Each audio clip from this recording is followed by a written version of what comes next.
পটলের বিভিন্ন সুস্বাদু পদের মধ্যে এই তেল পটল একটা বিশেষ সুস্বাদু পদ। চলুন আজ এটাই শেয়ার করি। পটলের খোসাগুলো এভাবে ছাড়িয়ে দুদিকে চিড়ে নিতে হবে। সঙ্গে রাখবো টক দই, ভেজানো জিরে গুঁড়ো, একটু হলুদ, স্বাদ মতন লবণ, ফোড়নে জিরে আর তেজপাতা। পটলটাকে এইভাবে লাল করে ভাজতে দেব। পটলের কালারটা যখন ব্রাউন আসবে তখন পটলগুলো তেল থেকে তুলে নেব।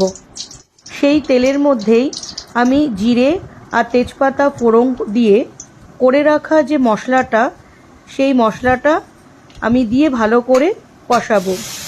মশলা থেকে যখন তেল ছাড়বে তখন তার মধ্যে আমি রেড চিলি পাউডার, যেটা কাশ্মীরি লাল লঙ্কা দেব, হলুদ, লবণ।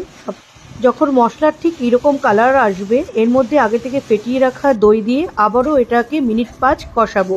তারপর এক এক করে পটলগুলো এই মশলার মধ্যে দিয়ে আরও 10 মিনিট ধিম আঁচে পটলটাকে সিদ্ধ করতে আমি দেব। যেহেতু তেল পটল, জিরের পরিমাণটা একটু বেশি লাগে। অল্প গ্রেভি থাকতে আমি পটলটাকে নামিয়ে নেব। দেখুন অলমোস্ট আমার পটলের রেসিপি ডান।